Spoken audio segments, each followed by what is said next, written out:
salam sejahtera kepada semua penonton TVPSS PK Channel. Saya Nur Arina, juruacara TVPSS Sekolah Kebangsaan Pangkal Kala, melaporkan secara langsung dari SSTP Pekala Cepa, Kota Baru, Kelantan. Di pekarangan ini, berlangsungnya Karnival Pendidikan Kelantan peringkat antarabangsa 2025. Diadakan selama 3 hari iaitu dari 7 hingga 9 Julai 2025. Bermula pukul 8 pagi hingga 2 petang.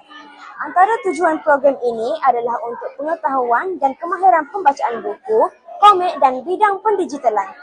Objektifnya pula untuk pembedahan penggunaan pelbagai maklumat. Karnival ini dimulakan dengan perasmian oleh Yang Berusaha Encik Mukhtar bin Walid, Timbalan Pengarah Sektor Pengintegrasi Teknologi Pendidikan, Bahagian Sumber dan Teknologi Pendidikan, Kementerian Pendidikan. Mari kita saksikan.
Hari ini, 9 Julai adalah hari terakhir karnival ini diadakan.